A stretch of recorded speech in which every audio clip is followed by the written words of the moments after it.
Hey guys, what's up? Today I want to talk about the newest patch notes in Smite, the 3.17 Odyssey 2017 patch notes. And yeah, let's just dive right into it with the new god skins they have here. So Foxy Amaterasu first off. And yeah, I mean, this is pretty great artwork right there. And yeah, if it looks like this, I really like this. It, well, got the special something, if you know what I mean. And yeah, let's listen to it right here. I'm not scared of hounds. They're cute. All right. So the only thing I'm a little scared about here is that it will turn into the next Kawaii stat or something like that. I mean, that is probably the most annoying skin. Otherwise, so far, I think that one's really cool. So yeah, the next one up, Samur.ai Susanoo. So yeah, looks pretty cool. Let's get more into detail here. All right. So yeah, I like this one. This is pretty nice. It's pretty well done, I would say. Let's listen to it. I'm a master of both blade and circuit. Yeah, I think it's pretty cool. So yeah, I mean, this god is still very new, and they already got a cool skin for it. And yeah, Amaterasu too. I feel like these skins are doing well. They're just for the right gods, if you know what I mean. So yeah, and wow, they have old one, new one. People asked for this for so long. I'm just gonna say, I mean, since the new Nuwa has been introduced, people have been asking for this, and I don't know, this was like 1 or 2 years ago. So yeah, and they finally did it. So yeah, and it is, a lot of people might know this one already. Old Nuwa, she got completely reworked. Almost all her skills have been changed up, and the looks as well. And I wonder if she comes with the old voice pack, since that one was different too. They don't really have a voice pack here for her, but we will see about that. I still really love this. And yeah, and Terra Mastery skins, I mean, this is not really a huge surprise. Yeah, she's pretty new. Now she got the golden, legendary, and diamond skins right there, so nothing special about that. And they reworked the card work for the newer mastery skins. So yeah, with these card reworks, I don't really, yeah, it's pretty cool and all. It's just, I don't really see too much coming from this, but there, it's still pretty cool that they did this. All right, so next up, the achievements. And there are 2 new ones for Gap. So I will protect you as Gap, cleanse a teammate using Stone Shield on an ally that is below 20% health. And this is exactly what Gap is for, right? So yeah, this is an achievement that exactly displays what Gap is for. Really well done, I would say. The next one, Cataclysm. As Gap, hit 3 or more enemy gods with Cataclysm. So Cataclysm is Gap's ult.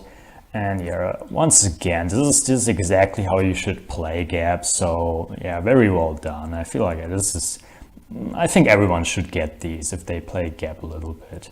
So next one is Hebo. So Steady. As Hebo, have full stacks on Steady Flow for over 30 seconds. So Steady Flow is his first skill, and whenever you use another skill, Steady Flow gets a power increase for, I think, 5 seconds. So if you have full CDR and just combine the other skills, well, you should be able to get this. And there, I think it's interesting. And yeah, then Killer Wave. As Hebo, kill 3 or more enemy gods with a single crushing wave. Yeah, I would say this is a little bit difficult. Like, to line up 3 enemies in a way that you can kill them with 1 wave. It's likely you need the Ares ult for that. And yeah, there are already a few achievements like this. I don't like this one too much, because I think on a higher elo against skilled enemies, this is really difficult to get. But yeah, I mean, why not? It's still kind of cool. All right, then Izanami. Where are you going? As Izanami, max out summon demons by getting kill or assist on 2 enemies when they are slowed by it. So first off, it's not exactly called Summon Demons. I think they mean Spectral Projection. I don't know if they changed the name or something. I remember it being called Spectral Projections. And it works in a way that when you get a kill, that skill, Spectral Projections, is getting stronger. So for this achievement, you need 2 enemies that you both killed exactly once, and then while they are slowed by this skill, they need to be killed.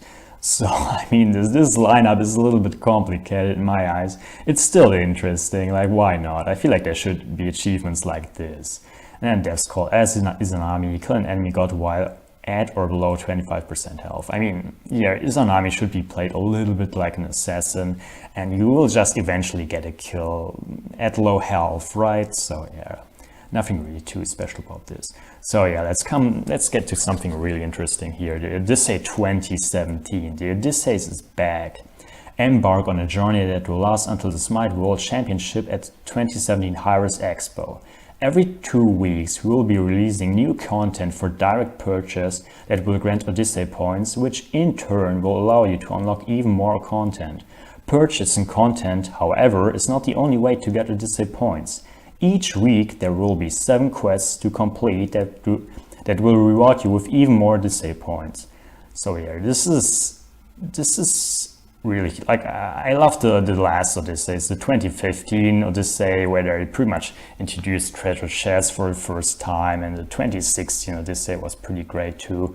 And I feel like this one could be even better, since you will not have to buy every single item, at least as far as I can see. So you can get Odyssey points via quests. And yeah, let's get to this first. New Odyssey content being added in 3.17, Foxy Amaterasu and Samurai.ai Susanoo, the 2 skins that we've seen before. The Odyssey loading frame, yeah, they haven't shown that one yet. Let's see what will that be. And Old One, New One as a collection reward. So we've also seen this skin before. And yeah, this as a collection reward, I think everyone should be able to get this, either by doing quests or by unlocking items. So yeah, this is a pretty cool start. And since we're at it, let's take a look at the Odyssey FAQ that they put up here. Yeah, I think we already got to what it is. So every 2 weeks they will show new exclusive skins and content and completion rewards, so yeah, more limited items. The only thing is, this is a 7-week event. I don't think that it will last for 7 weeks only. I mean, it's called the 2017 Odyssey, so it should last for at least 4 months. And yeah, they say so here too. It will run from 3.17 to 3.23. So yeah, this will likely run way longer than just 7 weeks, as far as I can see. And it was so with the last Odysseys as well. They were mostly running for 3 or even 4 months. And yeah, what is available to unlock during the Odyssey? Every 2 weeks you will have new exclusive skins, icons, avatars, or wards to unlock through direct purchase, and additional content that can only be obtained as Odyssey rewards. So yeah, you also in the first one you already get a loading frame. They didn't list that here, but yeah, otherwise yeah, it was so with the previous Odysseys as well. You get exclusive content that you can directly purchase, and more limited content that you can. Up to this point, you could only unlock it by purchasing items directly, but now you will also be able to do so via quest, which is really cool, really interesting. What are Odyssey rewards? To earn collection bonuses, you will need to gain Odyssey points, which can be obtained by purchasing content or completing quests. Yeah, we heard that before. Each purchase and quest will contribute experience towards the next Odyssey reward, culminating in the final Odyssey reward, which is the community voted tier 5 Anubis skin. All Odyssey rewards are limited items. Yeah, so once again, just like in the previous Odysseys, the actual rewards, the collection rewards are limited. Yeah, and like, why not? I think this is pretty cool as well. So yeah, well, limited skins, once again, they're only available for a limited amount of time and then never again. Whereas exclusive items are mostly available for a limited amount of time, and then you can only get them via promotions or chests or in some other way, but they won't be directly purchasable. So how is this year's Odyssey different from the last? Yeah, well, the big difference is that there are quests with which you can unlock stuff, which wasn't so before, and I think this is a really cool change. What are quests? Well, I mean, everyone should know what quests are. I mean, they just have the Camp Lazy Day running right now, where you're supposed to complete, I think, 3 quests, and then you get the skin. So this can be anything. This can be you get a specific amount of gold or damage or healing or whatever, or maybe something like winning a specific amount of matches or playing in a specific amount of matches. I assume at this point everyone knows what a quest is. Maybe this is a little bit ironic anyway. How much can I unlock through just quests? I think this is pretty interesting. You can unlock up to 4.5 levels through completing an Odyssey quest. This is a lot. Previously, you would have had to buy like 9 items or so to get to this level. If it's meant in that way, that you actually get 4.5 rewards. And this is crazy. Actually, in the first Odyssey, you had to purchase 6 items for the first reward, if I remember correctly. I think it was the loading frame. And yeah, so this is just crazy. You get a lot, and yeah, really kudos to Smite for doing this. I mean, I don't really know any other game that is giving the player base so much stuff for free. I mean, besides the lock-in rewards, I mean, these quests, and you just got this skin here pretty much for free just for doing quests. And yeah, this is something that is really great about Smite, and I really enjoy it for that. So I mean, you can already get everything just by using favor, and yeah, on top of that, they give you so much stuff for just playing their games. So yeah, once again, kudos to them. That is really cool. So yeah, and here another really cool change with Qingqin's Mountain. So take part in Smite's first ever PvE experience, so player versus environment experience if you're there. This new 5-player co-op game mode combines the best parts of MMO-style boss encounters and wave-based survival modes into a truly unique experience. It's a diabolical challenge, reeking of the dark power which has corrupted Qingqin. Players will begin at level 13 with 7,500 gold. They will then fight a randomly selected encounter and try to defeat it in a time limit. Upon success, players will move to the next round, which will be more difficult in defenses and damage. The top players will be shown on a leaderboard, showcasing how long players can survive Qingqin's Mountain. So yeah, this is really interesting. And another MOBA game which was very similar to Smite. It was called Loco, Land of Chaos Online. It's offline now, but they had an idea like this too. They made this as well. So a 5-player team playing against enemies, against AI, you could say. And I think back there, you start on level 1 with something similar to like 3,000 gold or so. Here you start out on level 13 with 7,000 gold, so this is really far into a game. This is actually a mod day level starting point.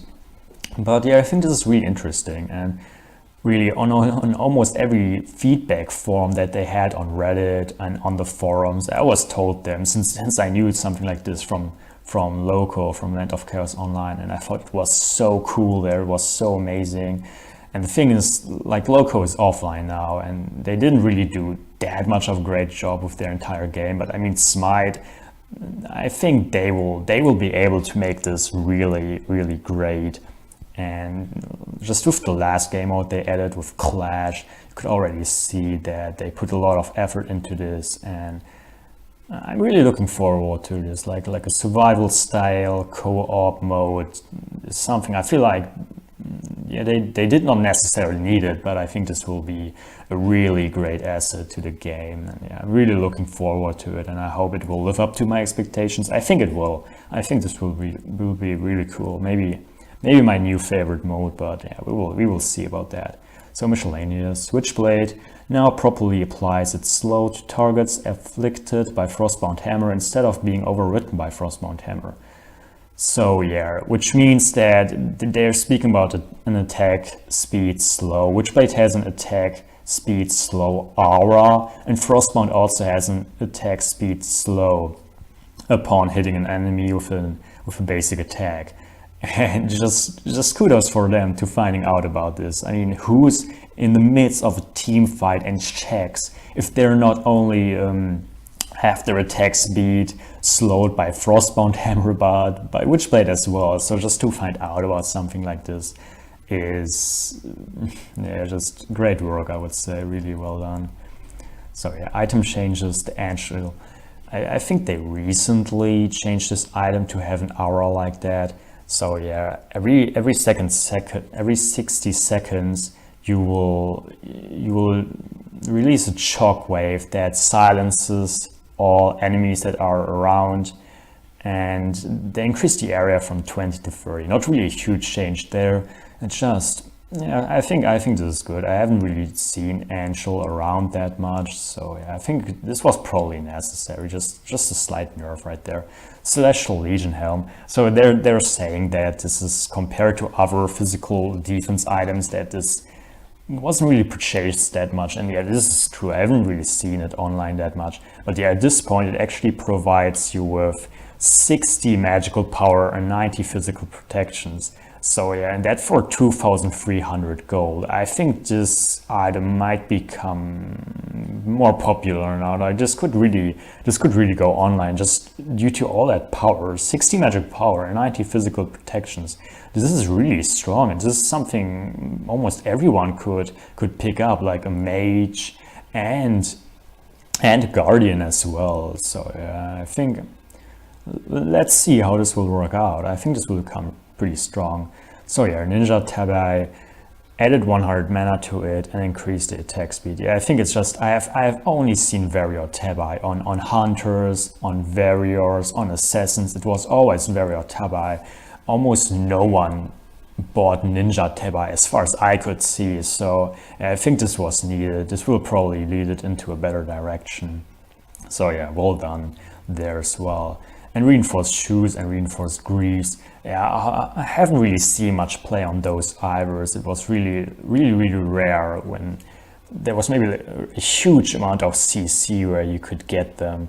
Now you actually get physical and magical protection stacks here, which stack up to 5 times. So you can get up to 25 protections, which will last for 6 seconds. So in these engagements, guardians and warriors can really rely on these more, and yeah, I also think that these are pretty well done, pretty nice changes right there.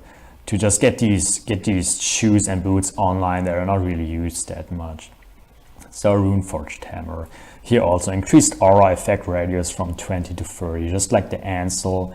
Yeah, why not? It's actually increasing. So the Runeforged Hammer aura is to increase the damage by 10% upon slowed enemies. I think it was already rather weak aura, or just difficult to get it online. So yeah, I think it should at least have a radius of 30. So yeah, another good change in my eyes.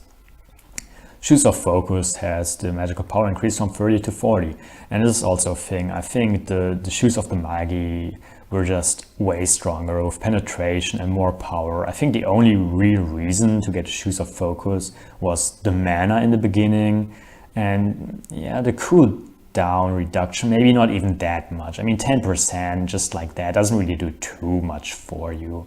So yeah, another good adjustment. Yeah, we will see if this will do enough. Maybe I would even have increased it to 45. But yeah, I think this is already going into the right direction. Talaria boots, they're really working on the boots and shoes here with this patch. Reduce the cost from 1,500 to 1,400 and increase the physical power from 10 to 15. And yeah, why not? They're stating that it's due to warriors taking more of a support role as well lately. And they wanted to put them in line with Guardians, so yeah, why not? I mean, Talaria boots weren't really like too strong or anything. I think they needed this anyway, so yeah, why not? All right, let's go to the god changes. And yeah, this is interesting, I think. So increase the base mana of the stat from 215 to 230, and increase the amplified per level from 0.18 to 0.25.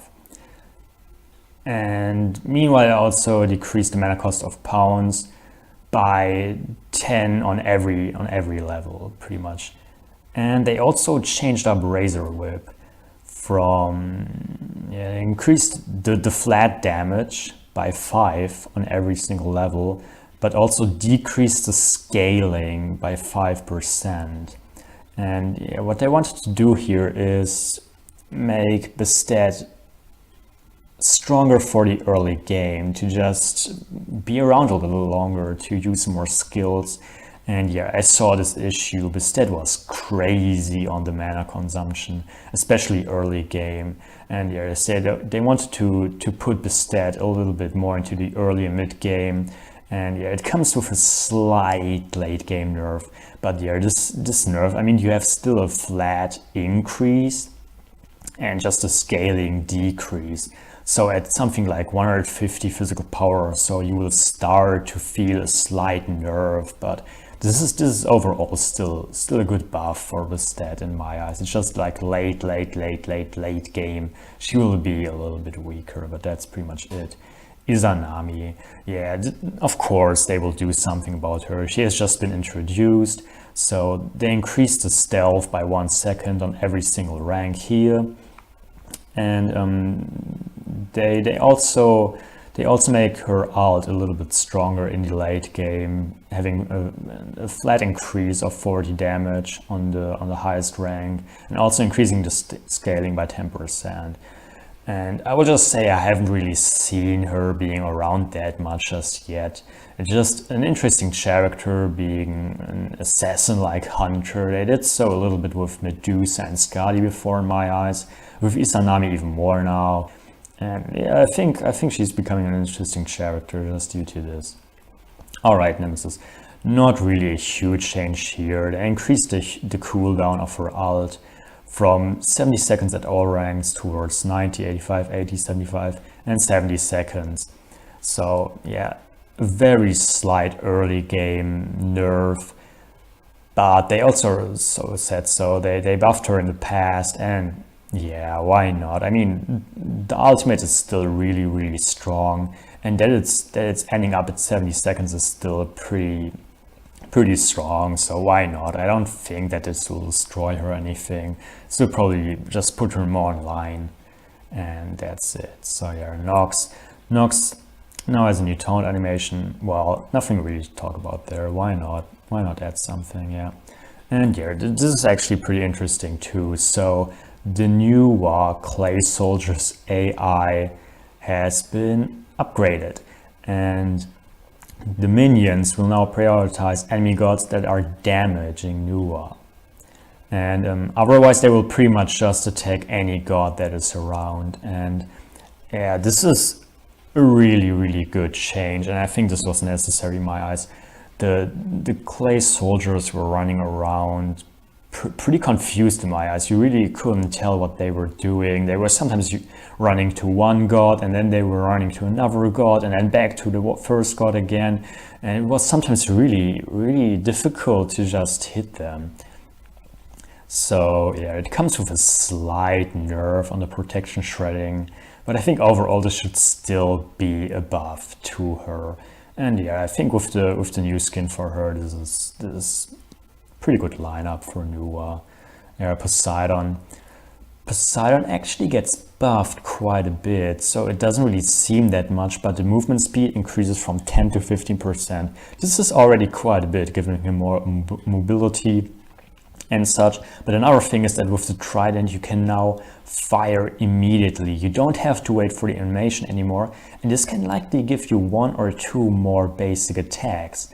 So I think Poseidon was never really weak or anything, and now he's getting really strong, maybe a little bit too strong, but yeah, overall why not? Just getting Poseidon a little bit stronger, even stronger. We will see if he might become too strong with this. So I actually see this as more of a buff than you might think, but yeah, we will see about that.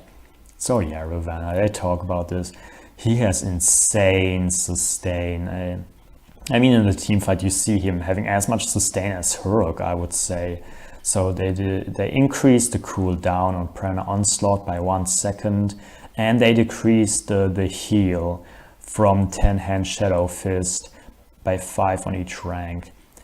And this is not really such a huge nerf. I feel like lately they're really careful with nerfs and buffs, really not going overboard on it anymore. And I think he has been nerfed before, but yeah, I think this will still not be enough. It's just pretty much all this immunity he has on his kit that I see as an issue, and the cooldowns are still pretty low just all around for him. But yeah, overall, this is going into the right direction, at least I would say. And yeah, Terra Standing Stones will now show cracked texture when they're about to fade. Yeah, why not? I think this is helpful. So yeah, that's pretty much it with all the patch notes. I think they did really well here overall. A few cool new skins. Finally, they have old one, new one. Nice achievements there. Odyssey 2017 coming up, really cool, really looking forward to that. And maybe even more looking forward towards Xingqian's Mountain. And yeah, like overall item changes, they put boots and shoes more in line there. They buffed them all a little bit, increased a few newly changed items. And yeah, my eyes they did really well with this. I don't know if they forgot about anything, but yeah, I'm really looking forward to this.